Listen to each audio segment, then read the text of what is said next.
तीसरा क्वेश्चन है अभाज्य गुणनखंड विधि द्वारा निम्नलिखित पूर्णांकों के एचसीएफ और एलसीएम ज्ञात करें। ये सब क्वेश्चन है। चलो इसको सॉल्व करके एलसीएम और एचसीएफ निकालते हैं। पहला क्वेश्चन है 12, 15 और 21। तो इसका पहले प्राइम फैक्टर करेंगे।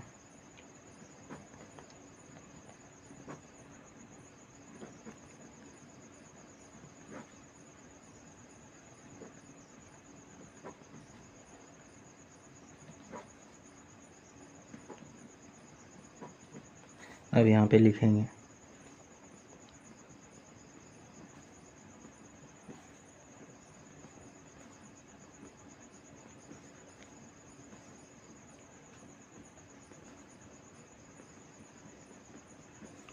अब एचसीएफ होगा जो इसमें कॉमन मिलेगा। कॉमन मिल रहा है 3, 3, 3, 1, 1, 1। तो यहाँ लिखेंगे 3 × 1 यानी कि 3। एचसीएफ हो गया 3 और एलसीएम हो जाएगा जो मिला है वो और जो नहीं मिला है वो भी लिखना है।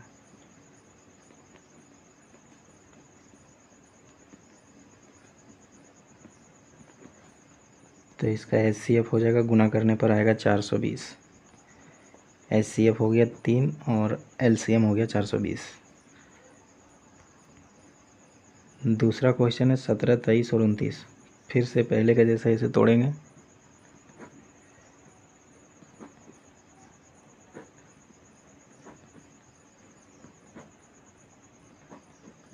अब यहाँ पे लिखेंगे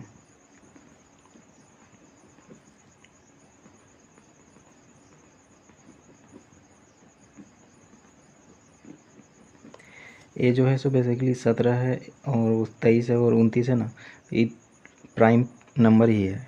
ये किसी और से नहीं टूटेगा, ये सिर्फ अपने खुद से टूट रहा है, इसीलिए ऐसे है। उसके बाद एचसीएफ हो जाएगा जो मिलेगा सो। इसमें कोई नहीं मिल रहा, सिर्फ एक एक मिल रहा है, तो एचसीएफ हो जाएगा 1 और एलसीएम हो जाएगा जो मिला है वो और जो नहीं मिला है वो भी।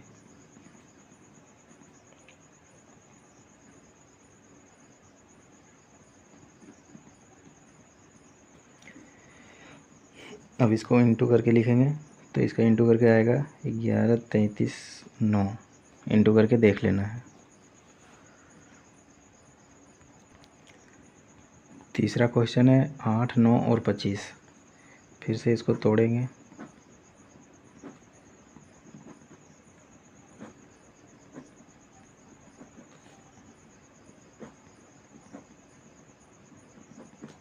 अब यहाँ पे लिखेंगे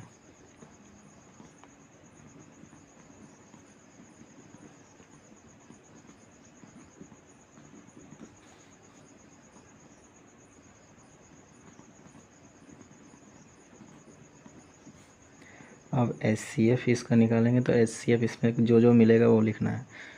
कोई नहीं मिल रहा है, यहाँ भी एचसीएफ हो जाएगा 1। फिर एलसीएम इसका हो जाएगा जो मिला है वो और जो नहीं मिला है वो भी।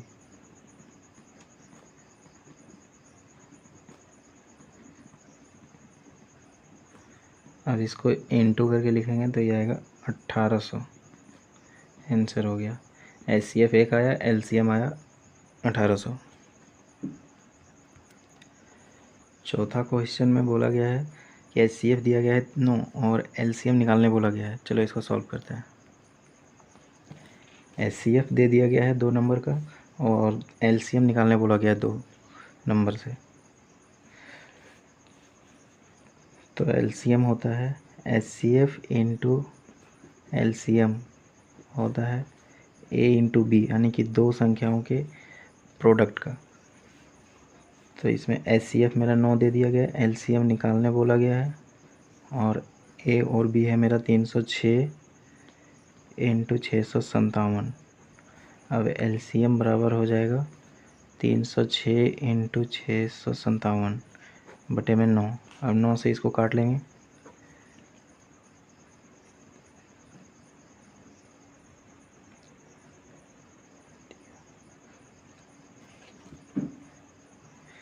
कट गया। अब एलसीएम इसका हो जाएगा 306 इंटू 73। अब इसको इंटू करके लिखना है। तो इंटू करके आएगा 22, 33, 8 इंटू करके देख लेना है, आंसर हो गया। 5वां क्वेश्चन है, बोला गया कि किसी प्राकृतिक संख्या n के लिए संख्या 6 का पावर n अंक 0 पर समाप्त हो सकती है। तो इसका आंसर लिखने में है, सॉल्व करने जैसा नहीं है। तो इसका होता है सिर्फ, अगर 0 पर अंत होना होता है तो 2 इंटू 5 करके होता है, लेकिन 6 को अगर तोड़ेंगे तो 2 इंटू 3 आएगा, जो कि 2 इंटू 3 आएगा, तो जो 0 पर समाप्त नहीं होगा। तो इसको लिख देना है कि अतः यह प्राकृतिक संख्या जो n है, वो संख्या 6 का पावर n अंक पर n अंक 0 पर समाप्त नहीं हो सकती है। अब छठा क्वेश्चन सॉल्व करेंगे। छठा क्वेश्चन सॉल्व करने बोला गया कि भाज्य संख्याएं क्यों है, ये दिया गया है और पूछा गया कि भाज्य संख्याएं क्यों है। चलो इसको सॉल्व करते हैं। भाज्य संख्याएं वो होती हैं जिनका 3 फैक्टर होते हैं, यानी कि 3 अंक में जो तोड़ सकते हैं वो भाज्य संख्याएं होती है। तो इसे सॉल्व करेंगे तो यहाँ पे पहले कॉमन ले लेंगे, 13 कॉमन लेते हैं तो यहाँ आएगा 7 इंटू 11 इंटू 1 प्लस में फिर 1।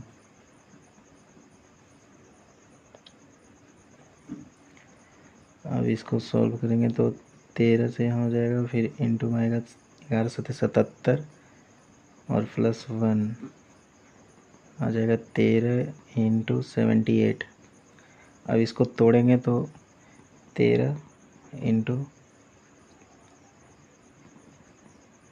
इतना में तोड़ दिए, 3 फैक्टर में टूट गया, यानी कि यह भाज्य संख्या है। यहाँ पे लिख देंगे अतः यह भाज्य संख्या है।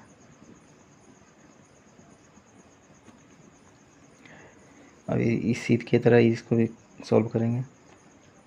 यहाँ पे कॉमन आएगा 5, तो 5 को कॉमन ले लेना है, फिर आ जाएगा 7 इंटू 6 इंटू 5, यहाँ कॉमन आ गया तो यहाँ पे 1 बचेगा, तो यहाँ पे 1 रखना है।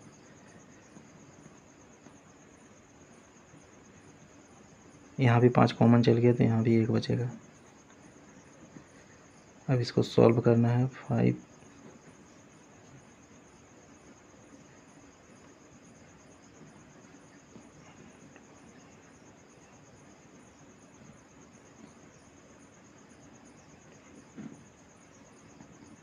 इसको सॉल्व किया, 7 छक 42 और यहाँ पे 4 इंटू 3 इंटू 2 यानी कि 24 और 1 प्लस का 1 यहाँ उतर गया। अब इसको इंटू करेंगे तो आएगा, इंटू करके देख लेना है।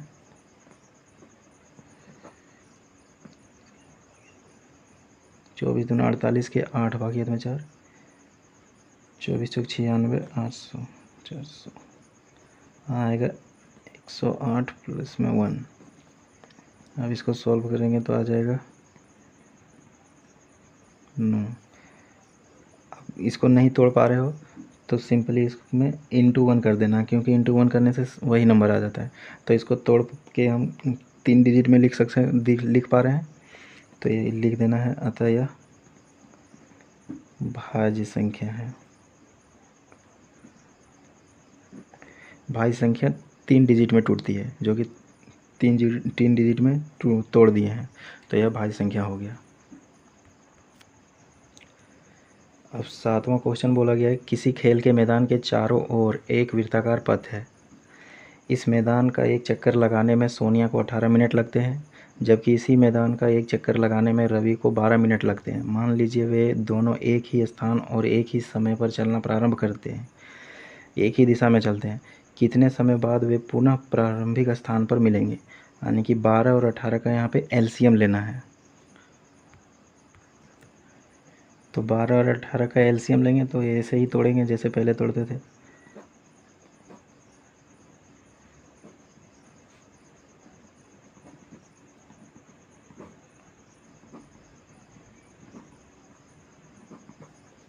अब एलसीएम हो जाएगा,